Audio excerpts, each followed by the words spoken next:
sharing. Indeed, it is. For the people who aren't here.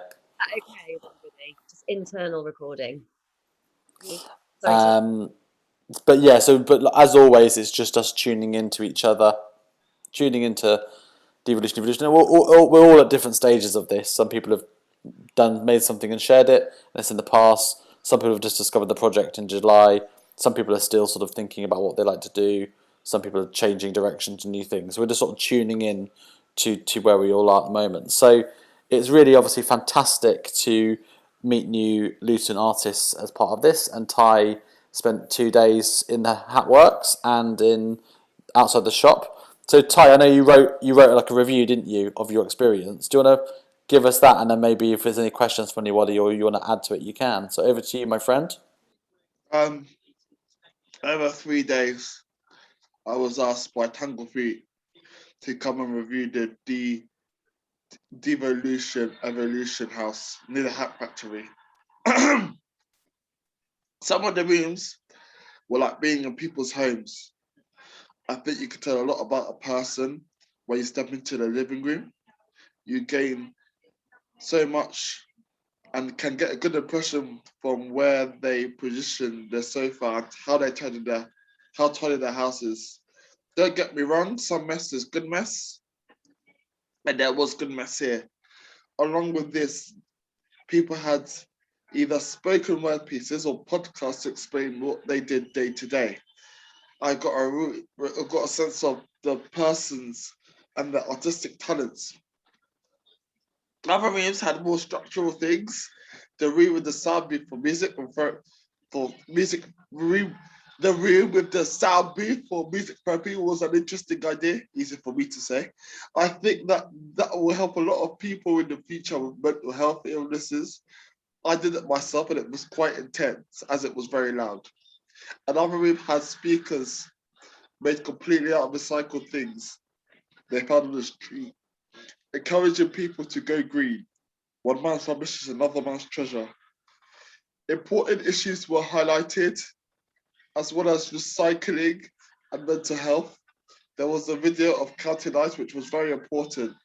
Another interesting thing was that there was a den built by the creator of that video. If you know a bit about County Lines, that's where they would stay at times if they had nowhere to go. How powerful is that when it's the truth? There are some well-made videos as well as the County Lines one about how artists struggle in lockdown and what they had to leave, and what they did when they had to leave their love behind in the face of the hiding world. That's what it was all about in the end, I think. How we all coped with COVID as a structure. How we all coped with COVID as struct. This showed that people survived by hanging on to the arts and how important the arts is. It highlighted the local arts and the good pieces of Luton, which we had a lot of, but the press did not show. It inspired me to do other writing things. It brought together a huge and welcoming community. I cannot wait for the next steps. Ciamala. Thanks, Ty. Great, thank you very much, and it's really great to get your perspective, and you've really been really perceptive on how we wanted it to feel, because we wanted to feel like we were stepping into a welcoming place, and also that sort of like experience of COVID on people's lives. And it's great, obviously, that you've had a chance to talk with Mario on a couple of occasions about both the County Lines theme and also the knife crime theme, and also your experiences through your life and how that tied into Mario's new project that he's making about people within the care world and the care system. So it feels like we should sort of carry on massaging your and Mario's collaboration and find more time for you to get together and have conversations in Luton. Just because we don't know what's going to happen, but it's nice to sort of just carry on investigating, your collaboration together, because I think it's quite an interesting one. So thanks, Ty, for that. I'm just going to look around the room to see if anyone's got any questions or comments before we. Yes, Kat. Hang on, there we are. I obviously didn't get to see the hat works because I was stuck here. But something in your review time made me realise, like something I feel like I should have realised ages ago, but just something about the fact that the architecture of that building, like it is kind of like a house, isn't it, with loads of different rooms in it. And in a way, like hearing you describe the experience of that, it's sort of like going into everyone's little lockdown madness. Each little room is another person's little lockdown madness. And I think maybe the architecture of the building served us really well. And it would have been really different if the project had been in like a really big warehousey gallery. Do you know what I mean? The sense of that, those little separate areas might not have been so intense. Yeah, so thanks for sparking that bit of, oh yeah. It was once. I think it was the mayor's house for a bit. Apparently, Is it? I think, yeah, I think that's, yeah, I think someone said the mayor lived there for a bit. It has sort of an importance, that sort of position in it's the centre of that district, and it was opposite the station, I assume. Mm. I hope they open it properly, in the right way soon. There's all these rumours flying around that no one's going to be able to afford to go there. Anyway, thanks Ty for that. Kat, I think we're actually coming to you next anyway, to sort of check in with you and your creative process. Is Yeah. that still the plan? Yeah, I can go next. So yeah, I just thought I would take 10 minutes of everybody's time to share some of the stuff I've been trying to creatively do over the last 6 months while undergoing treatment. And I've got to say, my output has not been very big. I was thinking at the beginning, I'm going to use this time really well. I'm going to go and draw things, and I'm going to do loads of writing, and and at the beginning I did, and I took my sketchbooks into hospital, and I did, and I drew, and I actually wrote a fair bit. And basically by the end, I took all my stuff into the hospital for all my sketchbooks and things. So I was like, right, I'm in for a bloody month. I need stuff to do. And I didn't touch a pencil. I was in no physical state to do it. But I did decide that my period in hospital, my last period in hospital, I was like, right, I'm still an artist, even though I'm really ill. And even though I've got to go and do this shit bollocks hospital thing. And so I'm going to treat it like an R&D. I'm basically doing a 4-week intensive R&D called having a stem cell transplant. And for some reason, just treating it like that helped me. And there wasn't an enormous amount of output, but I did write some mad shit in my phone at like 4:30 in the morning. And I did a lot of thinking while I was there. So anyway, I'm calling that R&D that hasn't got an output yet, but will inform my future practice. Okay. So and I don't particularly want to share with you. I looked at some of my mad ramblings from 4:30 in the morning. I was like,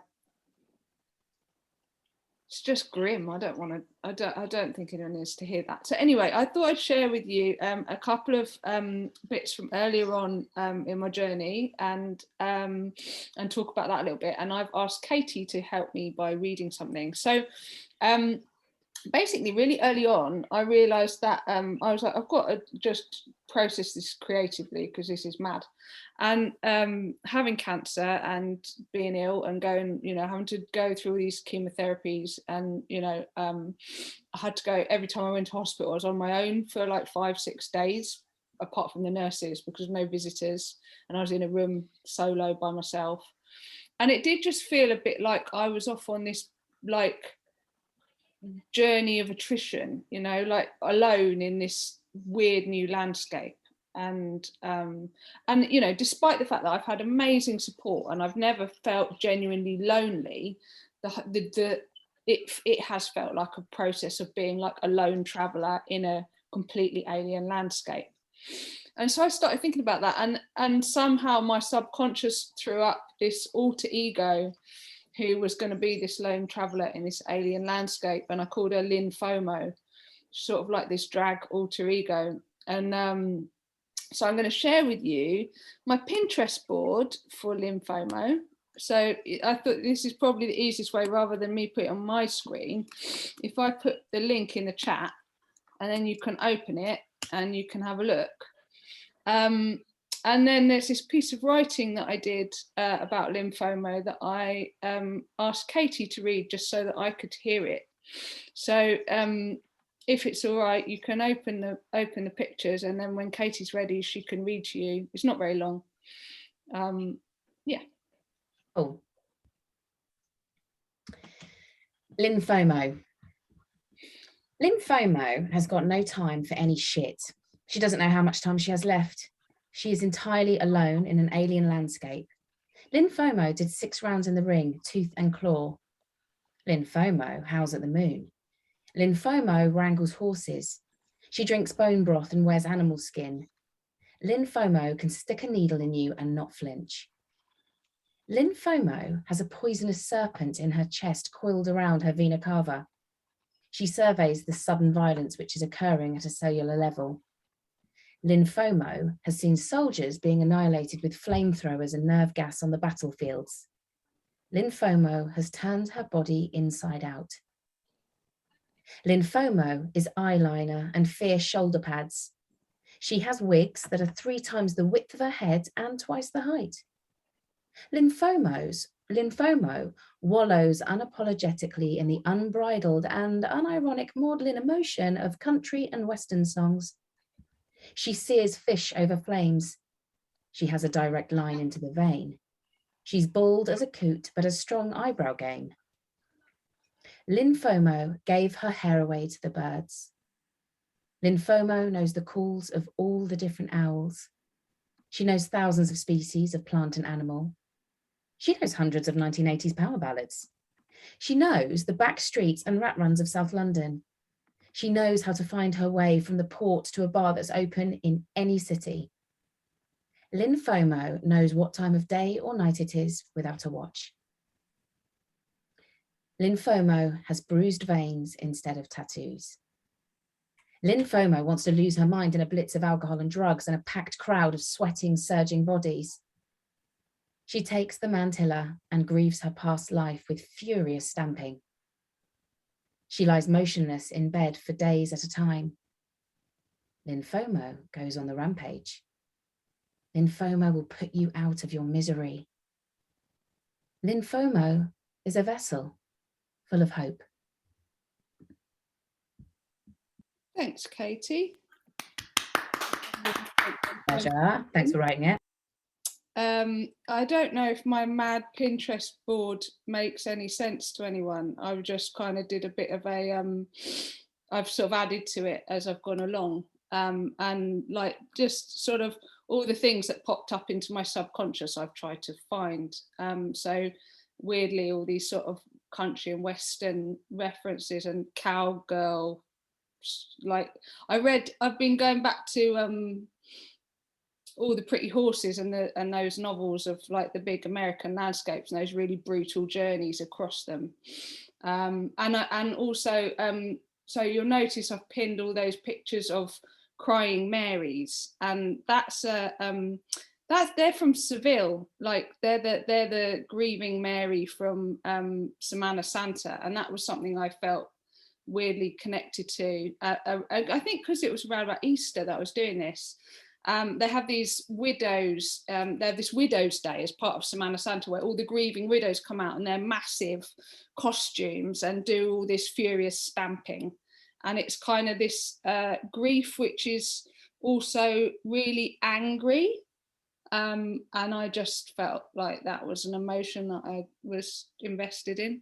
So then I went and did some portraits. Hang on, I'm going to do a screen share. Wait a minute. Oh wait, hang on, I've got to do this first. I've lost you all. Where have you all gone? Got too many windows open. I've lost screen share. How do I screen share? There, right there, down the bottom, screen share. Here we are.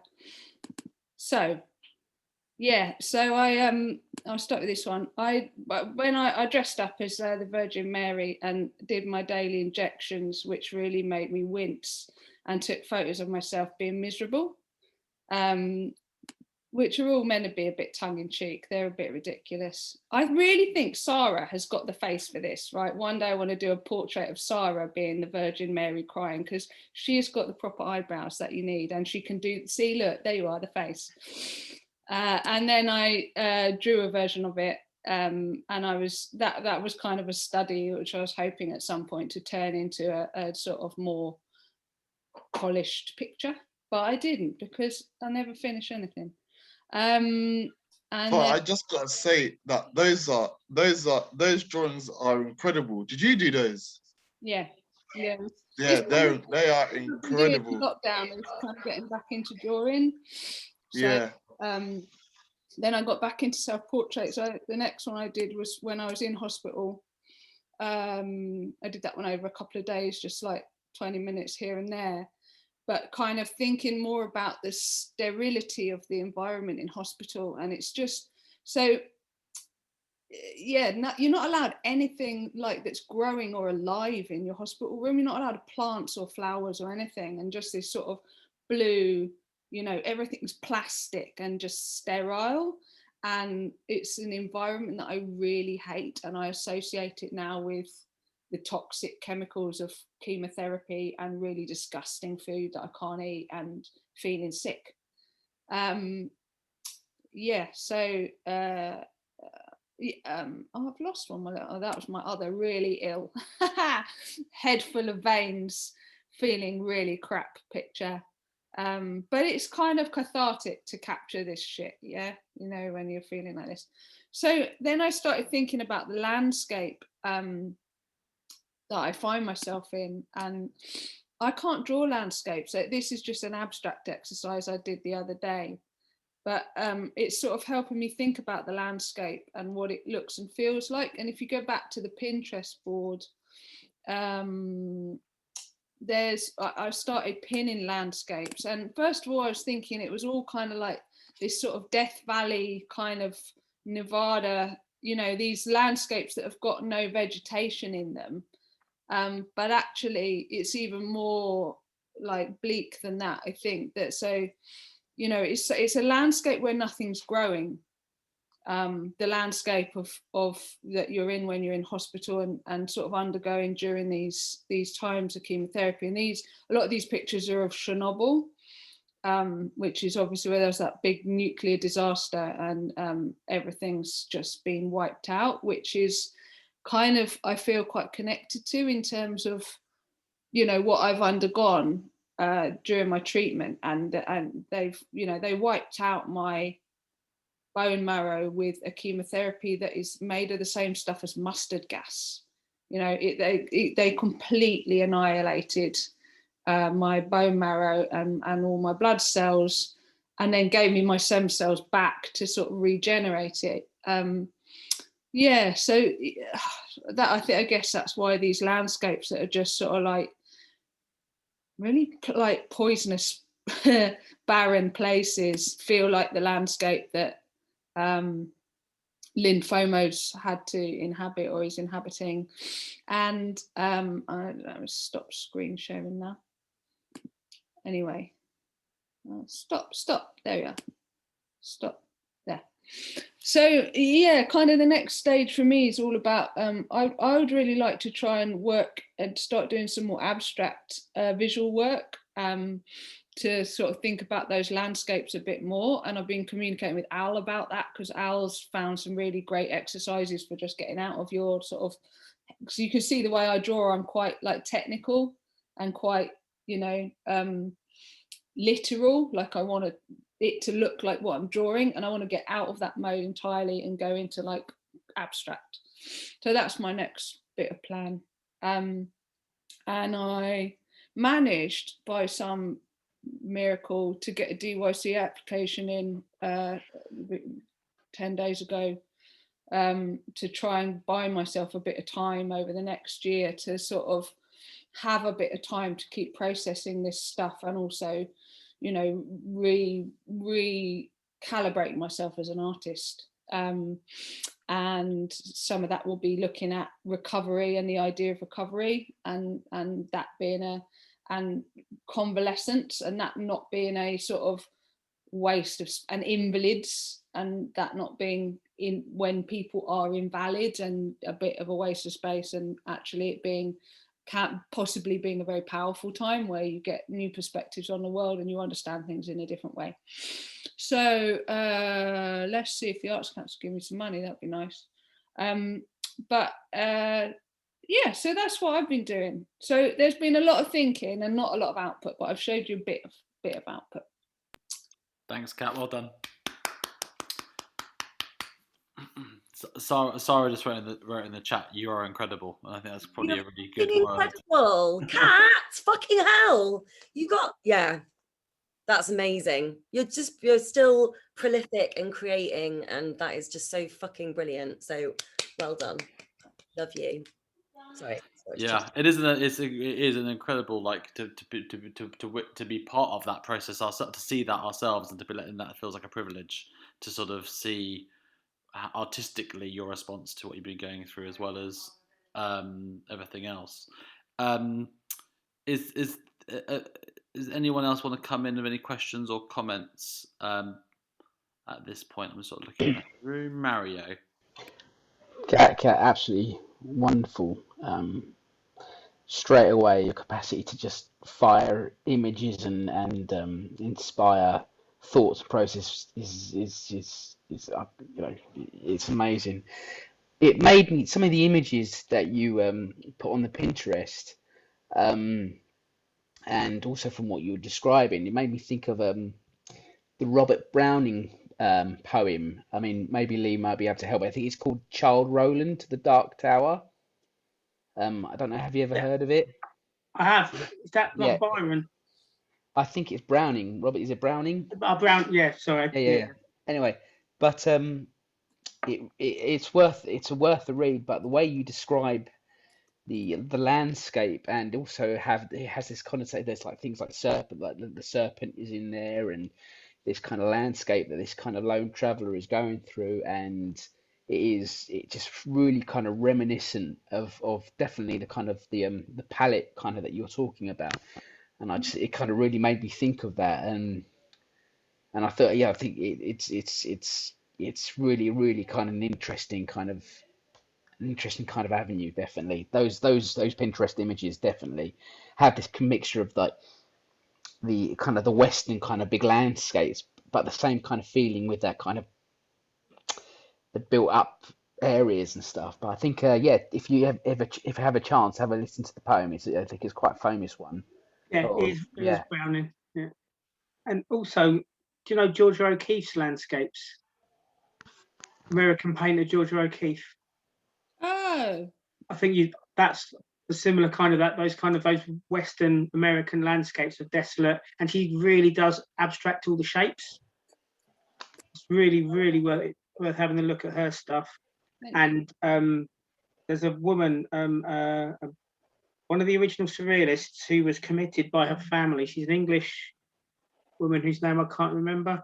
She ended up living her life out in Mexico, and she wrote a book called The Ear Trumpet, which is astonishing, about institutionalization and kind of between incarceration and hospitalization, and that's really splendid. And then there's a character in a Tom Robbins novel called Skinny Legs and All, and the character's called Ellen Cherry Charles, and she's a painter influenced by Georgia O'Keeffe, who plays a thing she calls her eye game, and she paints what she sees out of the windows of her father's station wagon, but only what she can see when she's lying on her back. So she sees the landscapes of America passing by from a really peculiar angle, and only sees them out the sides of her eyes at an upwards angle. And that's kind of a similar sort of process of taking a landscape and abstracting it, and that she's working in and it's a wicked story.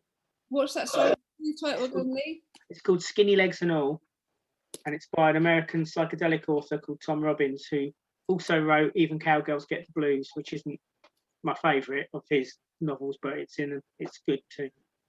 Great, thank you. There's loads of stuff about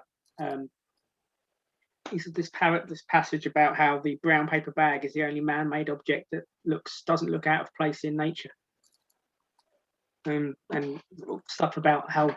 Anyway, Tom Robbins is like one of my key things. So anytime I can crowbar him in, I do. I'm going to gently start moving us forward just to keep us on time. But are there any other final thoughts for Kat or questions? There isn't a moment to do that. But Sarah. And then we'll move to John for his update. When I saw the big shoulder pads and you said the wig that's as wide as tall sort of thing, I thought of like Jenny's project as well. You know, Lynn FOMO sounds like she is like taking up shitloads of space as well. There's a little sort of crossover there, maybe. I don't know where Jenny's up to, but just maybe think about that in terms of a collab as well. Thanks, Sarah. Mr. Hinton, how are things with you? Yeah, all right. Goodness me, following that, Kat. Okay, now I'm nervous. I have very little to share, just ideas to chuck at you and an update, basically. To remind you about who I am, what I'm doing.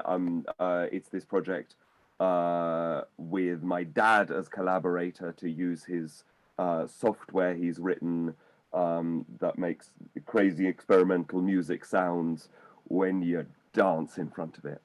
And my idea has been I need to test this in front of an audience. Not in front of an audience. There is no audience. They're participants. Yes, the audience is the participant, and it needs people in front of it.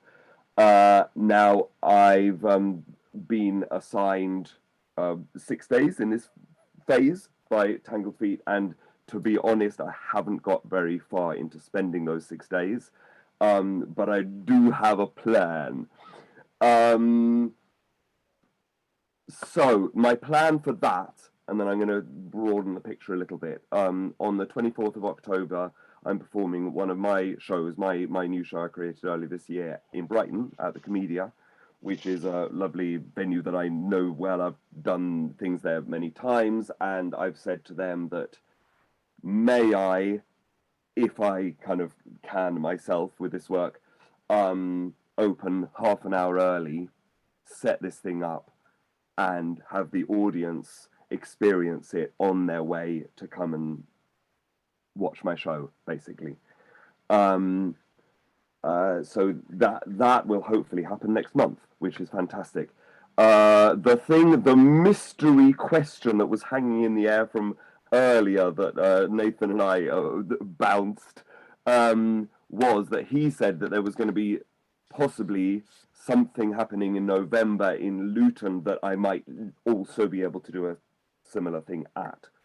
Do you want to pick that one up later, or do you want to? I'll try to join in now. So Yes. So we're going to be presenting a new show called But When on the 18th, 19th, and 20th of November, which is in collaboration with the Next Generation Youth Theatre, who David and Laura are the leaders of, and it's directed by a new director working with called Tida. So she'll be directing it along with Emily together, and it's working with 2 members of NGYT and 2 professional performers, and it will be a piece about the teenage experience of COVID and how teenagers have found their experience of the last year and a half. And it will be an outdoor piece where the audience meet at the HatFactory and put on a pair of headphones, and then are led by a character around Luton Town Centre, and the characters meet and intersect each other, and there's moments of sort of magical realism and physicality, but also lots of sort of voices in the ears of the headphones that are being recorded from young people. And I thought that actually, as a curtain raiser and a curtain finisher, we could put John's piece inside the HatFactory, because that's where the tickets are collected from. So either on the ground floor or in one of the spaces. It would be John and I were looking for opportunities where we could present the piece in Luton, and I thought, well, that's one actually. So that's our current thinking. Our current plan is that moment before the audience leave the HatFactory, or when they come back, they'd get an extra bonus piece of art for free after seeing But When. So that's our plan, John, as long as it all... Right. Well, that's fantastic. Add to that. Yeah, I was going to say, will it fit into the bill of a poetry night? Yeah, potentially. Cool. Then you can Why have not? a gig. You can have a gig at Utter in June if you want. In June. June of next year, 20 minutes. June of next year, sure. Goodness me, wow, this is long term now. That's the next one I've got space All right. at, but Great. As long as it works on October the 23rd, John. That's the testing. Well, 24th, yeah, absolutely. If it doesn't work there, it's never happening again. That's great, Nathan. Well, both of you, and yeah, we'll do that. I'm not available on the Thursday, but on the Friday or Saturday, we'll chat more about bringing those together. That would be fantastic. So that's the next stage with that particular bit. Now, kind of aside from that, I've been getting very interested in the idea of VR, and I say the idea because I don't have it. And it's not just VR; it's AR, which is a new term to me. It's XR, which is a new term to me. All these things, right? Now, to that end, also two more reasons there. I think there's a link between that and what I'm doing with my dad, because it's like there's some sort of link there anyway. It's a virtual space in a way with this instrument as well, and also it links very well with what I do as an educational theatre maker as well. I think, but I don't know yet. So to that end, I last week submitted a DYCP application to train in VR, and Katie Lyons, who is here amongst us, is in that application because her Devo project is relevant to that. So I've applied to the Arts Council for some money to shadow Katie or her team when she gets around to making her amazing plan that she will talk to you about. Whether it links then back into what I do with my dad, then that's another side of that as well. Now, I'm not sure, even if both a poetry night and this this thing in Luton that Nathan's been talking about happen, I don't know if I'll use all 6 days, or whether I'll use my budget. I'm just not there yet, because I haven't really started spending those 6 days yet. That is pretty much where I'm at. What have I forgotten to say that I haven't made a note of here? Yeah, I mean, I'm still really excited about this thing with my dad. I sense occasionally his interest waxes and wanes. He's a painter as well, and he's written his autobiography recently, and this project is really old news for him. He's so creative in his own way. So, it's bringing him back on board occasionally as well is part of what I'm going through. And yeah, I don't know. I would love some questions about all that. That's pretty much as far as I've got with my planning for what I was going to say. Have you identified, John, someone who could help with the programming yet? Because that feels that's right. No, but I've put various threads out there. There are 3 people who said, "Oh yes, I know a network of programs like that." Yes, and I've written them a description. I think my wife is at home and might have forgotten the key or something like that. Okay. Hello. Oh, hello. Oh, hello. How's it going? Yeah, I'm all right. I'm just giving a presentation on Zoom. Okay, cool. Did it go well? Yeah, it's fine. It's poking out a little bit, so you might want to move it as soon as you I will do. All right, cool. Thanks so much, John. Cheers. Ricky borrowed my van today, drove to Bournemouth today, and has just arrived back with it. So wow. That was good timing. Live drama. Live drama, yeah, right there. That feels like a step to get it programmed for the 23rd of October. Exactly. That's not an issue if I grab my dad's computer out of his room and bring it with me. Then it will work. Brighton is fine as far as that's concerned. It's getting his permission to take it to Luton might be a little bit more problematic, but that gives us a little bit of extra time to get that bit sorted. Although, John, as a tangent, you could obviously use Lee's new contacts to get some heritage funding for the equipment, because it would be like also a museum. Because it's still, are you still Gotcha. using the original, his original computer? Is it still on? Yes. The issue is with the software he's made it in, exporting that so it's usable on any other machine. Yeah. Sure. Well, I mean, you've kindly assigned me £400 of budget. I expect that if this works, it'll cost at least that much for a programmer to do it. So, yeah. Any other ideas for programmers? If anyone's got a programmer up their sleeve, in C#, ideally, My brother's send them my way. Sorry, Sarah. My brother's a programmer, and in his spare time, he's like a nutty professor. He's got massive screen. He does all sorts of random shit. So I could introduce you to my weird brother. He's not Right. weird. I shouldn't say that. Oh, I hear you're Sarah's weird brother. He's a bit weird. Yeah, I could intro you. We'll chat separately. Yeah, great. Great. Well, let's talk certainly, John, about that date in November, because that's something that's quite easy for us to just make happen. Right. As long as it's mobile, as long as we can get it there. So maybe it's thinking about October the 24th and then November the 18th or 19th as a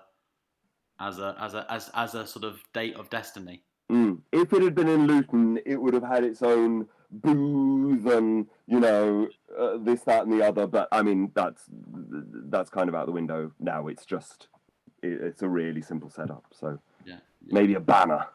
Yeah, a banner and a some form of a large screen. Yes, maybe through my projector. I own a projector and a screen, so maybe linking that up. Yeah. Okay. Well, let's have that conversation about that. Any other questions or provocations for John before we move to Katie to tune in, and then over to Shanez and Tunji? Just going to do a look around the room. No, pick up with John if you've known any programmers. Katie, over to you. Hi guys. Thanks, John, for all of that and for mentioning our possible collab, which I'm very excited about if you get your funding. I see it as a collaboration rather than shadowing, but I know that there's some skills that you want to like try and gain, so there might be some links with any other kind of collaborators we get on board. I have been working, so I had a really good chat with Nathan a few weeks ago, a mentor chat about like where I should get to at the end of my 6 days. I've still got about 2 days left. Like John, I've really struggled to use my days just because of time, but I had a chat with Nathan about kind of what's like, if this was to go to another kind of R&D phase, like what do you want to get out of it? And Nathan, very brilliantly was like, don't make any massive decisions now. The whole point of an R&D is so that you can interrogate it further and ask lots of questions. But I've had a meeting with Kieran's brother, Leo, who has his own VR company, and the platform that is the main one his company has is that you can stream theatre shows in VR onto your own mobile that you then pop into a headset and wear. And actually he provides the headsets as well. And so I went and had I've had a couple of brilliant meetings with him just to kind of start understanding the tech and the limitations. And he very usefully said, there's no point in thinking about money right now. You need to think about like, what is your idea and what do you want it to be? And crucially, what is the feeling that you want to create with this show? Because he said, you can go to a company like me and we can kind of throw loads of like tech at you. But actually that, if you don't know what, I guess it's like being a chef, you need to know what the ingredients are that you're going to use and what flavors you want to create before you start like just like coming up with a random shopping list. So I realized that I need to have a pitch document. For me really more than anyone else, but if we were to go to R&D, something that a company of heads can kind of use as a starting point. So that's what I've been working on, which I'd quite like to share with you. I'm going to try and cruise through it because I'm aware of time and it is a little bit long at the moment. So I'm going to jump through some slides, but can I share, Sarah? Thanks so much. Oh yeah, you don't have to give over the hosting because you've got a very cool setup. Hang on, where is my, there it is. Okay.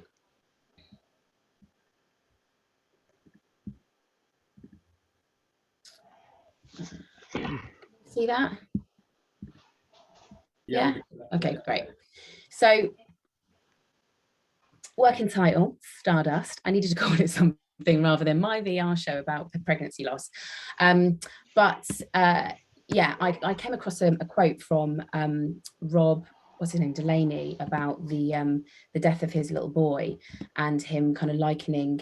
He made a comment about how we're all just stardust, and I'm just grateful that I get to spend time on Earth with other bits of stardust. And one of his sons is obviously gone, but he's got other bits of stardust around him, which is his other sons, which I thought was really beautiful. And so I kind of thought about this with pregnancy loss and how every ingredient in the human body is made from elements that come from the stars. Pregnancy loss is invisible, but is very much part of our life. It's very much part of our stories of motherhood. And that these unborn babies that we don't see, they're still stardust. They still very much exist for these people and are made of all the same elements that we are.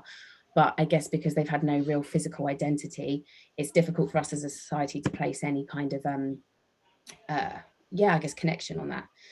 So just to recap some discoveries that I've made, 1 in 4 women experience miscarriage. The majority of these are under 3 months of gestation, but it can go right through, obviously. And miscarriage changes in terms of language. It becomes known as a stillborn. If it's past, I think it's 24 weeks. Language often fails these women and men because there's no word or status for a person who's lost a child. We have an orphan, we have widows and widowers, but there is no word for those people experiencing that loss. Often the feelings that are associated to pregnancy loss are likened to PTSD, and that the conversation is often muted and quite unsupportive. And lots of these people that have gone through this want to be able to acknowledge these unborn babies, but it's like society is not that great at doing it. And just the setup of the medical system isn't that great. Like, you know, when I lost my first pregnancy, I was told it's actually a 13-week scan. You know, there was no room for me to go to. There was no counselling room. So I was put in an office with other midwives, like answering phones and talking to other people, you know, checking in for their various appointments, while I had just been told that I was going to have to abort my baby. So, like, and there's other stories out there of women having to go back to antenatal wards for checkups after they've lost a baby, and they're just surrounded by, you know, women who are having successful pregnancies. So Sam's charity, who I spoke to, there are things happening. So there are pregnancy hubs being set up, which are going to have special sections that allow for these types of pregnancies, but it's very, you know, it's down to different regions doing their own thing. It's not like a united system in place in the UK. So I've had to ask myself, like, why virtual reality? Why do I want to tell this story, the story of pregnancy loss, in this way? And so going back to what Leo was saying, what is the feeling that I want to achieve? And so my starting point for a narrative was thinking about how can an audience physically experience those feelings of pregnancy loss? Like, is that just too far stretched? And I don't think it is, because I think because of the power of VR and how immersive it is, I think that you can create these feelings of confusion, shame, etc., with the scenes that you create. So that was my starting point, asking that question. And then I had to think about what my end user goals are. So what's my finish point? What do I want the audience to come away with? And so I thought about escapism. I want them to lose themselves in this journey, and VR is a pipeline to any world, which is great, and it feels deeply personalized to you because it's so interactive with your senses. You move 360, you look at stuff, and the world kind of moves with you. So it's very individual. You think it's very individual. It stimulates the senses in a manner that we've never been able to do before, and the tech is only getting better and stronger. I then thought about wanting to connect my audience member to the protagonist of the story in a deeper way than you would if you're going to see this show in theatre. And thinking about the kind of heightened connection, I came across some research on empathy, because I thought, is asking an audience member to feel more empathy like a bit ridiculous? Turns out it's not, and that actually if we practice empathy, we become better humans. So I thought, oh, maybe this show actually is just going to make our audience better people, because if you practice empathy, you actually improve skills in other areas, as this slide shows. Sorry, I'm skipping through this really quickly, I'm aware. So one of my other aims for my one of my end user goals was creating this sensory journey. So it's to really feel like the audience to kind of, feel physically affected by it. And so one of the challenges that I've got to kind of wrestle with is whether I use 3 degrees of freedom or 6 degrees of freedom. Now, that basically means how much the user or the player or the audience member can move about in this environment. 3 degrees of freedom means that you can actually then watch that experience on your mobile device or on your desktop. And it's not virtual reality in the same, I guess, sense where it's all around you, but you can, you can scroll, basically. You can use your cursor or your mouse to kind of move around the space, which obviously makes the show more accessible and means that people can watch it, on a fairly rubbish phone. 6 degrees of freedom allows the user to have greater movement within the environment, and therefore greater freedoms. The latter is more expensive, but it is definitely more effective in terms of fully immersing the audience. And I think this idea needs to be told in 6 degrees of freedom, because I think if it's too static, if it's just like watching a play, why don't I just make a play? If the audience can't move around that world, and I don't mean like walk through the world, I just mean like move around and be able to kind of look at things that might respond to them. I also want this show to be accessible. So I think whilst, there's loads of stuff out there that says that VR is, it's the tech of the future and we're all going to be living our lives in VR. That's not how it is right now. And I think the tech is still quite scary to older audiences. I think it's still expensive and it's mostly appealing to the gaming and business community. And I think the people that we've used our Oculus Quest on, like family members and friends, they always seem to need a bit of assistance to use the tech in the beginning. So as part of thinking about improving the conversation around pregnancy loss, I've thought about creating a show that is a virtual reality experience, but is a shared virtual reality experience rather than just something you can watch at home on your own. And I thought if actually people could do this virtual reality experience together, say in a community centre in Luton, would that then kind of open up the conversation afterwards? Because the VR experiences I've done at home, I did this brilliant one called Notes on Blindness, which was about a guy's story about how he slowly lost his sight over a few years. But at the end of it, I sort of took my headset off, went downstairs, had a cuppa, kind of forgot about it. I think I emailed Kat and said, you got to watch this. But like, it's quite passive actually. And so I thought actually, if you are able to experience this with other people, then would that open up the conversation? So in terms of I'm doing for time, I'm really aware. I'm going to stop talking. In fact, I'm going to stop talking there now because I'm really aware that someone else has got to go. It's okay. Don't rush yourself. It's all right. We're not. It's not a problem. Just carry on. Hang on. Well, I'll be super quick in terms of me thinking about the mechanics of the story. Where I'm at now is I've got a string of like 5 or 6 scenes that loosely tell a story that take an audience in and out of this woman's memories of discovering she was pregnant, reliving the kind of moment where she was told that the pregnancy was unviable. And I've interwoven moments of, I guess, sort of escapism. So, and what I'm interested in seeing, if it's possible, is that I can kind of juxtapose or set out 360-degree filmed scenes where the audience would go into that scene and it would be, filmed where there'll be a couple. Like one of my scenes is the couple kind of discovering that they're pregnant. They're in a bedroom and you're sort of a fly on the wall watching them, and then transitioning in a sort of magical way into a slightly more fantastical space where, I don't know, like the protagonist is lost in a woods trying to find a doorway that takes away from these feelings of anxiety and panic about where she's at with her pregnancy loss. So I've got basically a few kind of provocations for a next stage. I've got some scene ideas, and as you can see from now, I just need to tighten it up and say, sorry, it was a bit long.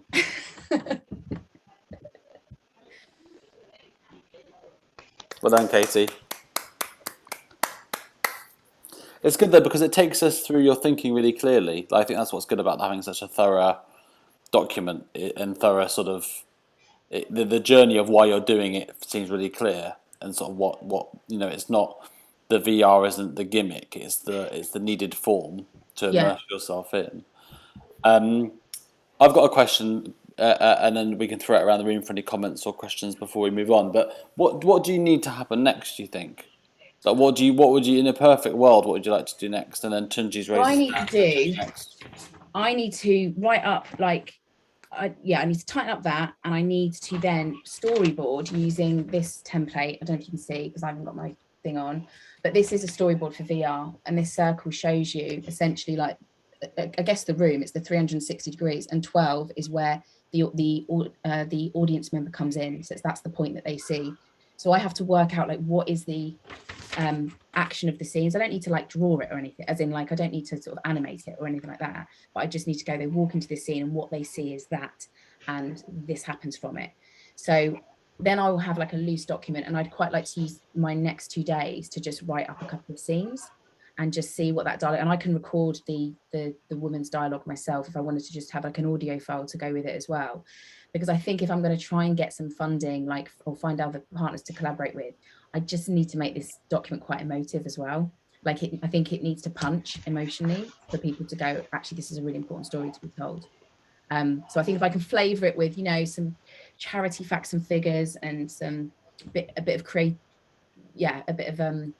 script or a bit of audio files, then that might help me. I don't know. I've never done this before, so I'm very much kind of up for taking a steer from you as well. Tunji's got his hand up, so let's go to Tunji first, and I'll come back. Hi everyone. Very great presentation, Casey. I have three things to say. 3 things. The first one is, I remember when we lost our first pregnancy, we went in and the woman couldn't find anything and sorts, and so she went to call her senior colleague, who then wasn't talking to us, but was like, oh yeah, so it's a miscarriage, like to her colleague, but not to us. So that's, and it was like, oh, what? So I cried for like 30 seconds. And just the way I handle things, I'm like, okay, I've cried now, and I had to focus everything on my wife. But yeah, so it was very, I guess they say all the time, so it wasn't anything new to them, but it was very new to us. Our first one, we were excited, we bought clothes and whatnot, but that's how it was broken down to us. So I really do hear about how people are treated and the lack of identifying that this is a loss. The second thing I was going to say was that I have a friend who is created like sort of like an event called Sunday Tea, and she calls mothers who have lost babies, whether you already have children now or whatever the case may be, called Mothers of Angels. And so I'm helping her produce like a short advert for the event, Sunday Tea. And so so that's something I just thought might, if you're something you could have a talk. The third thing I was going to say was, and I don't know whether this is manipulating the audience's emotions, but I thought as you were talking, obviously I got my slightly producer's hat on, thinking if you got, when you the part where you say they're on the bed, they've just discovered they're pregnant, you have a few scenes where the audience go into the womb, so they see the growth, and then they see the loss, but they're in the womb, they're in the space of the womb, because I've had virtual reality thingamajiggies, and it's like you're it's part of it. So having the audience in the womb with the sound of the white noise sound, and like sort of them feel like they're in water, and seeing that seeing the what's the name of it, the early bit, the embryo, seeing the embryo, seeing the growth, and then seeing it go. I think, like I said, it might be a play on people's emotions, but I feel like there's something in there where they're like, oh, all right, I've been watching this child grow, and all of a sudden the child right before my eyes has gone. I think that might be something strong, but obviously test it, see how people feel. To feel like you're playing the emotions. But yeah, that's my take on it. One of I do have a scene later on where where one of the scenes, like I said, she goes into the she gets told that the pregnancy is unviable, and she for me it's a 360 degrees film. Again, you're watching the woman and the guy, she's basically watching your story, Tunji, play out. And then I did have a thought that there would be something for you to see around that, but yeah, it's, I guess, you know, again, one of my challenges is like animation. How much is going to need to be animated? What does that cost? Like, you know, like how complicated is that? Because I have no idea, which is where John Hinton comes in, because he wants to explore some animation stuff in VR. So yeah, thank you. Kat? I'm not muted, sorry. I had a couple of things. One was that I think that when you're talking about the lack of language and the lack of space to process those experiences, I think that's even more true for men than for women. Men experience pregnancy loss, because I think there are some forums for women to talk about this, and men even fewer than women. And it struck me that, you know, you talked about VR being a form that attracts gamers and business people. It's actually quite a male thing. It's quite a male format. And I wondered if it's worth going over, like, it felt like the pitch document comes from a female point of view. And I wonder whether it's worth doing a version that's skewed the other way and balancing that out, because I think there's something in it that's could be a really interesting offer to men. Because obviously, as many men go through this as women do. The other thing I was thinking was about VR, and when you're talking about the 3 degrees of freedom or 6 degrees of freedom, and really agreeing with you about that, the thing that I find really powerful with VR is how it allows you to experience really strongly. It plays on your kinesthetic senses. And I wonder if it's worth looking into kinesthetic empathy and how that functions. And I've got some bits and bobs of research from my PhD I can dig out for you if you like. But it felt like that is a really important element of what you're proposing, is the kinesthetic relationships that you can propose and you can manufacture in that form, that allow you to experience something in a way that no other form does. It's really like it's VR can be so powerful because you're moving your body in response to other things, and things are responding to your body, and and I got to think about how all that would function. I think those are the only things I thought. Yeah, men and kinesthetic empathy. Yeah. Thanks, Kat. So just going to do a little glance around the room. And people can obviously connect with. Oh, Mario, final thoughts? Sorry, another bit. I'll be really quick.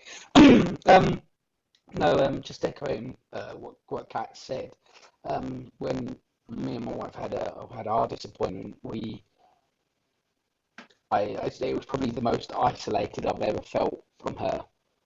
Yeah, I was right next with her holding her hand, and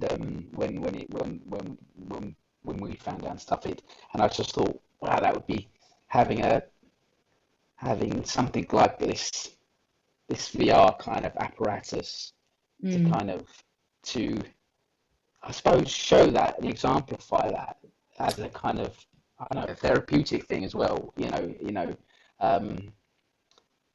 Show that to have that, to try and get that essence of isolation. And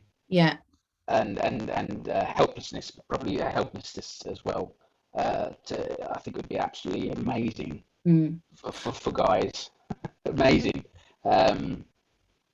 It'd be really good I think as a therapeutic device as well. Kind of getting that I get that empathy, feeling and stuff like that. Not to say that obviously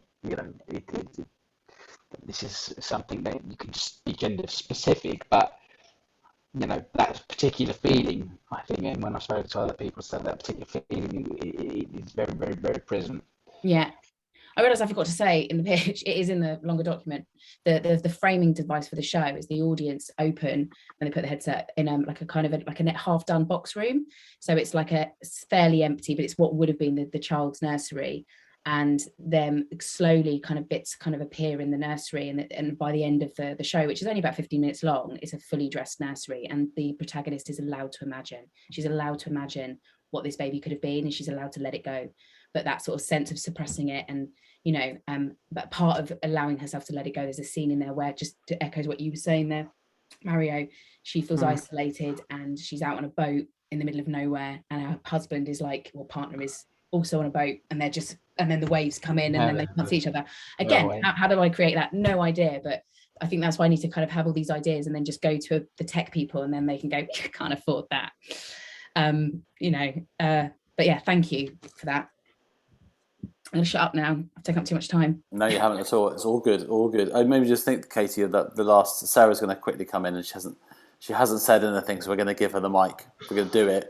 But I was just thinking about, before you go in, Sarah, the boat stuff, which is what can be done now, you know, with CGI, just some of those things that you see online where people have turned their living rooms into whole scenes. You know, I think that it may be inaccessible to us because we don't know how to do it, but in the right hands, they go, oh yeah, I know, we can do that, we can mock that up. So I think it'll just be about finding the right collaborators for you.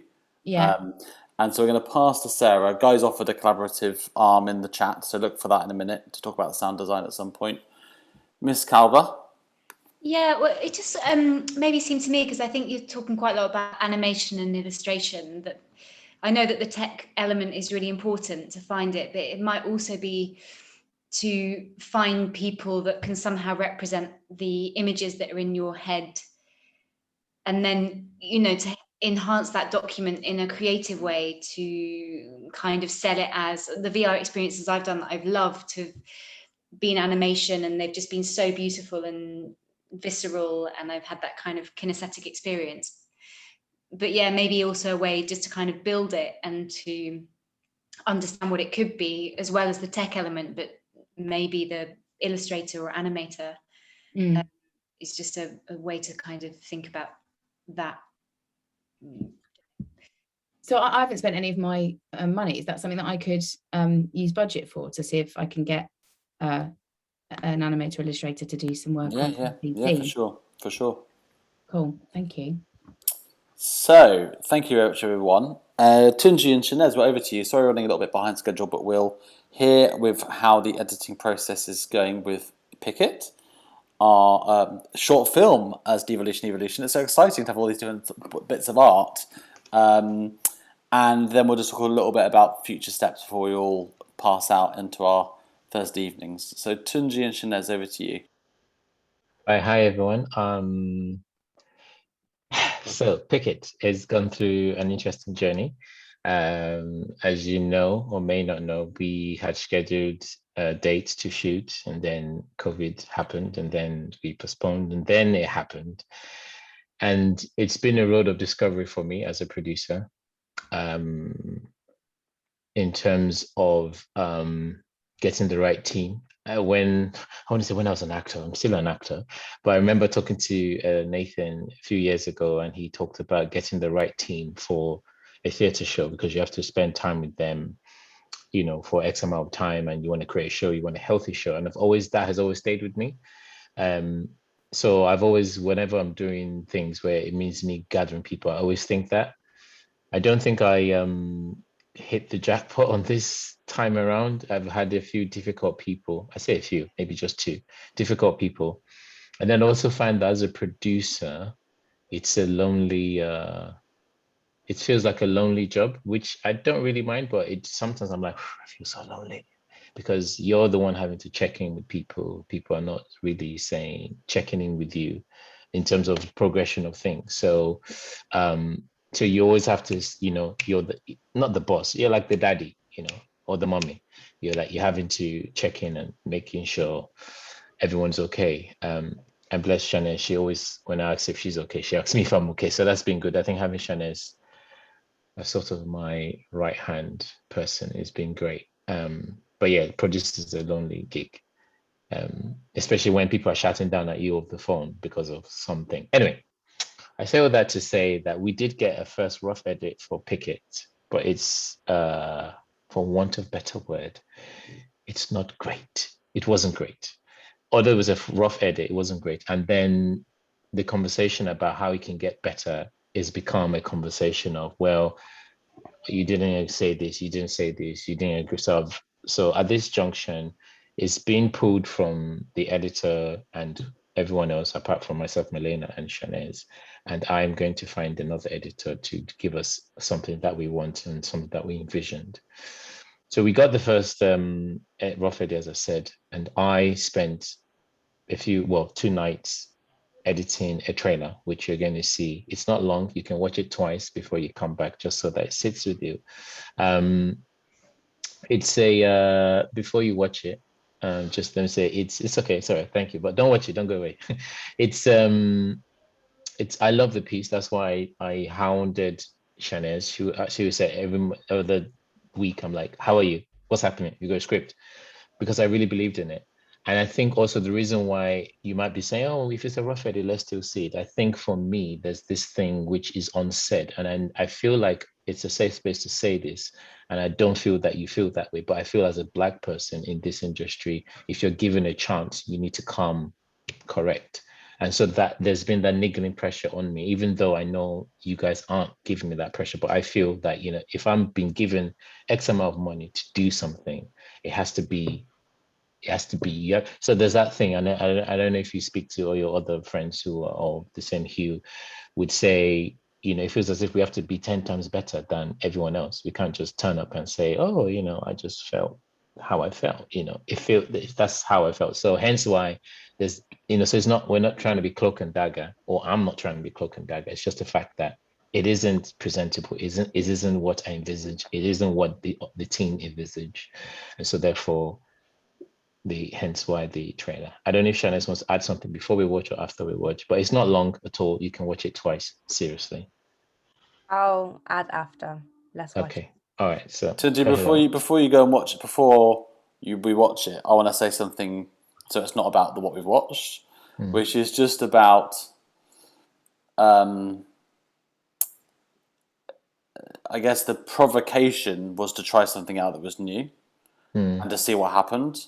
But when you film something, it becomes very solid very quickly, and so therefore it is harder to present that back in a way, just because it's not live in front of us. It's not abstract. It's a piece of story. So I completely understand what you're saying, which is about the form you've chosen almost makes it harder for it to be scratchy or work in progressy. Yeah. It's not like a rough drawing or a rough script or the first version of an installation. You're making a short film, so it's concreting something with a low budget, with not much time, with COVID. So it is a challenge that actually to sort of, there's no such thing as a work in progress film, is there? It's just a film where it's. Oh, it's not. It's not. Yeah. So don't.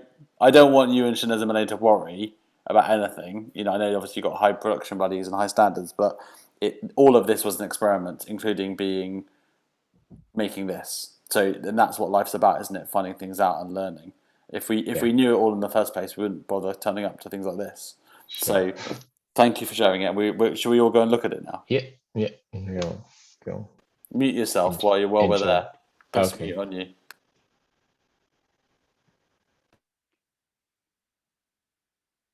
And do you want us to watch it twice, Tunji? Twice and then come back?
I can see when John has finished watching it because his face goes pink.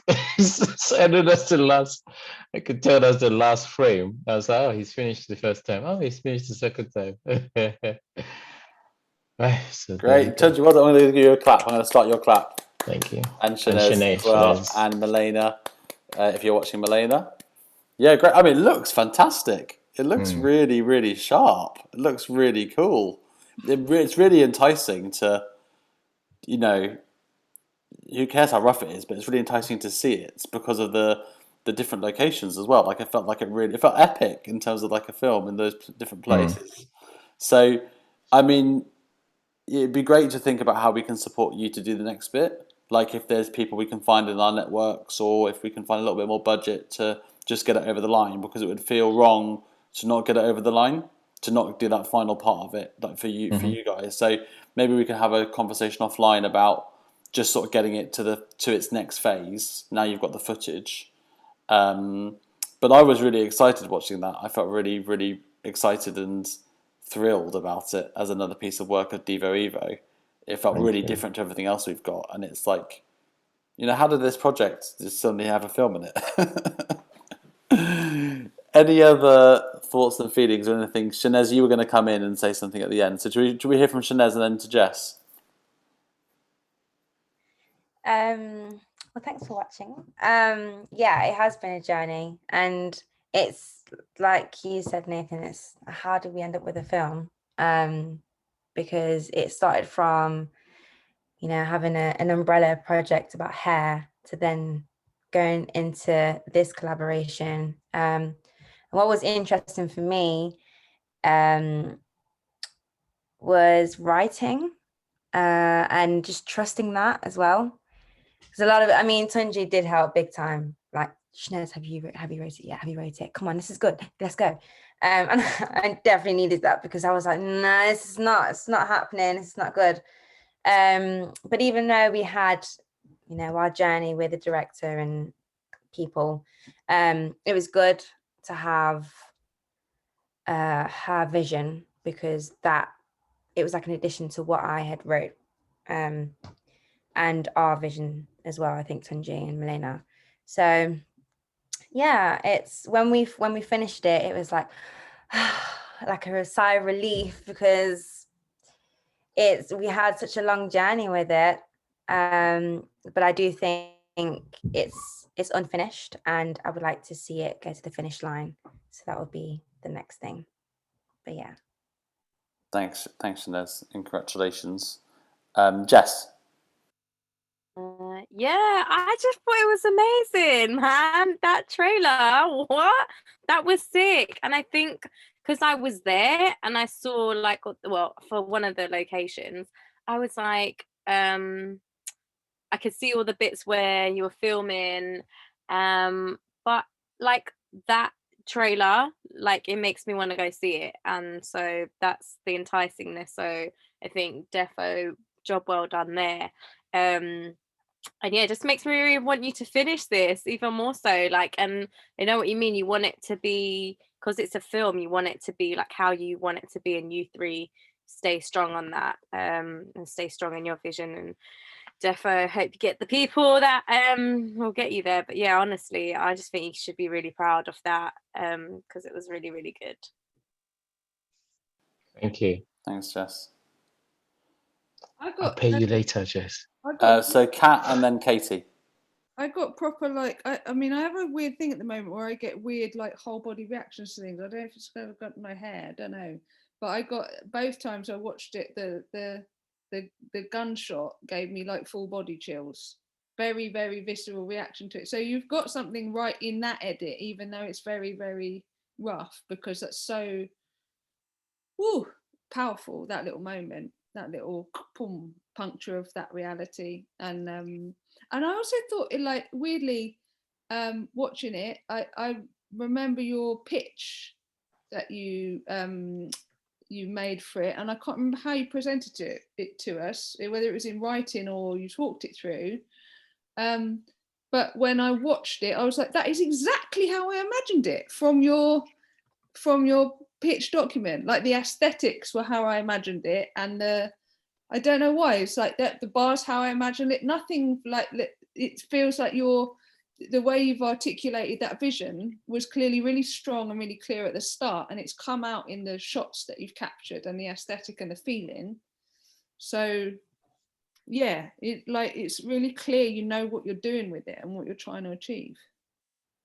It's interesting you say that, because I just was asking if I edited the trailer. I edited the trailer, and every time I watch it, I jump at the gunshot, and I sound designed it, and I jump every time I watch it. So I guess because it's powerful, and I think, you know, from the get-go when I heard about the piece, I was like, yeah, I could see this, I could see that, and yeah, thank you guys. Katie and then Sarah, and then we'll wrap up. Just one comment. I loved seeing your character Shanez in 2 different time zones, and I really wanted to know like the bit in the middle. And so I think the editing is really clever with that. And guys put on the thread as well. I just want to know about the couple. Also, we can't see the guy who you're talking to in the bar, and so I'm like, who's this dude? Like, who is it? Is it? But like your whole face and like reaction to him, I'm just like, is this a good thing or a bad thing? Like, it's so intriguing. I've got so many questions, which is brilliant. And then I was just a question, how long is the full film? So this is where we're still debating. At first we said it'll be 5 minutes, because we were obviously, it was going to be part of the Luton festival. And then obviously, because we missed all that, we thought we wouldn't put a thing on. So we said it would be under 10 minutes. The edits, yeah, it was about 11 minutes. So I think I'm trying to say it's going to be under 10 minutes. I would ask, obviously, this is mainly a Nathan, Sarah, and Kat question about so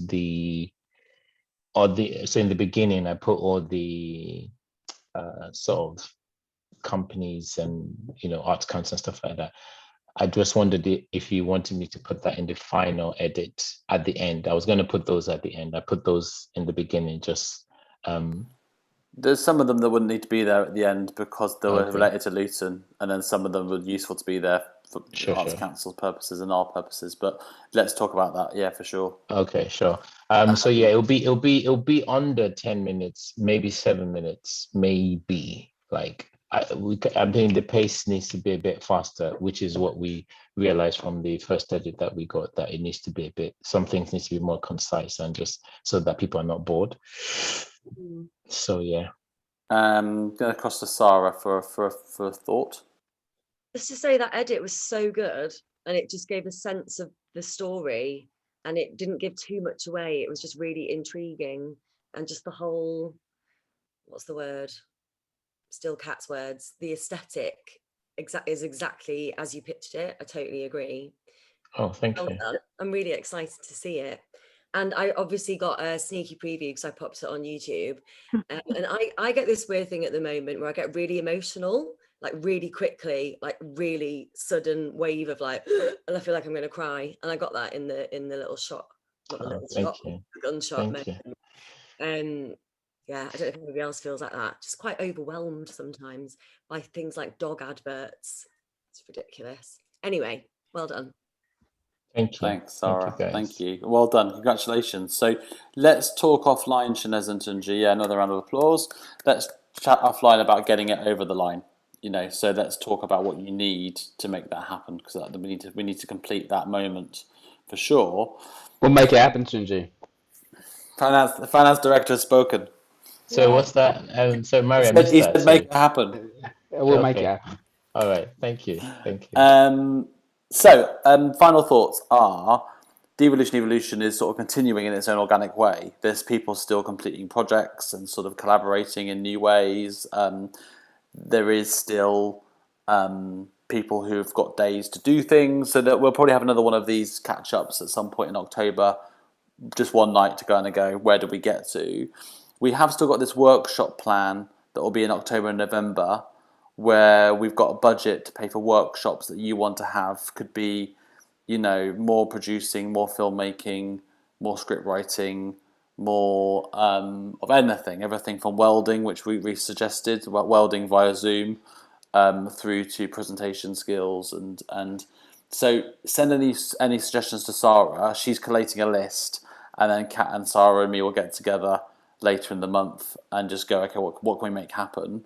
So that'll happen in October and November, and then we're sort of thinking about 2 or 3 things. That one is that we won't be able to do like a Devolution, Evolution and Luton project again so easily, because we had extra funding to do that. So there won't be another moment of like, let's all do everything again, but we want to find everyone a way to support their ideas further. So that might be your idea you've got now developing further. It might be putting in your own application for funding from the Arts Council for your idea. It might be setting up a collaboration. It might be funding a little bit of R&D. You know, you'd be able to make a pitch to us to say, with an extra bit of funding, I could do this with my idea, or I want to spend 2 days collaborating with Sarah or with Kat, or want to spend 2 days talking with Fiona. We've got little bits of money that we can go, okay, just to sort of further things forward. We're thinking also about maybe how we tour the work. So is there a way of touring what was made in the shop alongside 2 or 3 pieces from the hat work? So we won't be able to tour everything, but maybe we can tour some of the digital things. Touring the shop feels like quite a tangible thing to do, because there's lots of empty shops and short pieces of work that exist, but also we could maybe commission more pieces. So we've got these 3 pieces that are in the shop, Lydia and Laura and Gemma's, but maybe commission another 3 pieces that are all 8 or 9 minutes long. And also we've got the idea of maybe if we did this again next year, whether you all recruited someone to take part in it, like a new person. So there was like another generation of Devolution, Evolution, but you had to introduce us to someone that we wouldn't normally come across. So someone you think we wouldn't normally meet. And then we'd do the same project. And the very first project where we gave everyone like 4 or 5 days worth of money just to think about process. I don't think we'd do the whole big project. And then we thought a little bit about whether or not we can keep the community alive in these meetings, maybe not so regularly, but every sort of 3 months, but try and grow that connection. So we haven't made any decisions, you know, in terms of what's happening, but we want to keep the door open and keep something bubbling. So if anyone's got any immediate sort of response to that, or thoughts, or that sounds interesting, or I did think about this.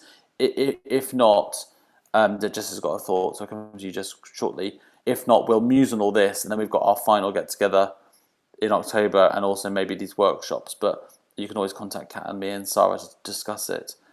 Jess? Immediate thought, just following on the filming, editing thing. I would also love to up my skills on editing, because I think the more that we're creating work from home, the more we're doing these online things. I just think even just little showreel things, or even stuff that I have to send in, I'm always like, the editing stresses me out. So yeah, I just want to say, add on that. And then the second one is, as Kat mentioned, she put in her another DYC, Development Creative Practice, DYCP, that I think I might put mine in again. So just the discussion whether I should do that, and just put it in like that. That was it. Those were 2 thoughts. I mean, we could have another funding workshop, couldn't we? Maybe not with Sam from the Arts Council, but just between ourselves, just sort of funding advice and sort of like tips and hints. Also, sorry, I know we're more of a live theatre forum, but I've been asked to produce another short film, and this is about mental health. So I wondered if you could point me into the direction of financiers or funding that would be suited. Like, I don't know if you knew any institutions that deal with mental health that might be able to, even if it's not fund, something in kind, just to say, to put up into this support. Is there any particular sort of part of mental health, like particular people or particular age range, or is it broad? So it's young. It's the character is a young Black man. So university kind of level. So students, obviously of African descent. I don't know if that is ticking boxes or anything. But if you knew and you could point me in, and then I could obviously start the conversational applications as the money finder producer guy thing. Yeah. But again, thank you everyone. This has been an amazing journey. I feel like I'm on the right path of producing. I've had to turn people down, even though they're not paying me. Yeah, but yeah. Good, thanks, Tunji. Sarah, did you have your finger in the air? Yeah, sort of. Because I went to a workshop by, I can't remember her name, which is so bad. She's a producer. So they're a producer. I think their name's Daisy something or other. And it was, Daisy Hale. That's it. And I think the workshop is still on their website. So yeah, it's all about developing your creative practice applications specifically. So that was really useful. I'll dig it out and share it. Thank you, Sarah. If we were going to commission more shop pieces, I'd be really interested in having the piece set in the black hairdressers as part of those, because I think that would just make a really compelling shop front piece, and what that might be. Yeah, because that's a space that's like so much goes on in black hairdressers, and there's so, like when I used to live on the Walworth Road and you go up at 11 o'clock at night and it's just every single one is still open, full packed with people, and there's just so much life going on in there. It's like a little set of like episodes of a TV thing going across the bus.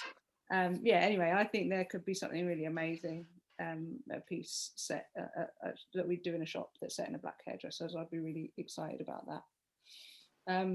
The other thought I had, and I'm really intrigued by this idea of like bringing in who would be the next generation of collaborators if the Onion got one ring bigger, and we all brought in people who we didn't necessarily think would come to this process. Although with my sort of producing hat on, I go, well, we'd have to redesign the project and how we thought about it quite carefully, because I think one of the things that worked really well with the first sort of burst of work on this was that there were so many connections and interrelations between the artists and existing relationships of trust. And nobody had to do that awkward process of like getting to know you. And, there was already a sort of network of trust. Whereas if everyone was extrapolated one degree and no one had ever worked together before, you'd have a long journey in terms of understanding each other and the way each other worked, and establishing those sort of relationships of creative exchange, which we could sort of skip because so many people had already worked. You look at a face full of Zoom and you go, yeah, I know. Oh yeah, I know that those 5, and I don't know those 3, but they're probably nice because otherwise they wouldn't be here. So yeah, we just have to think about that, I guess. Thanks, Kat. Yeah, good thoughts. Good thoughts. So it feels appropriate that Miss Joyce has the final word of the evening to me. So it's been really good to see everyone. Lovely to catch up. Keep in touch on the WhatsApp and on the emails and everything else. And we'll let you know about the workshop plan in October and November. And also we'll have another one of these to get together. And hopefully we'll all be in November in Luton on November the 18th for a bit of Tangled Feet, John Hinton and John Hegley and Ray Lever now, all the people.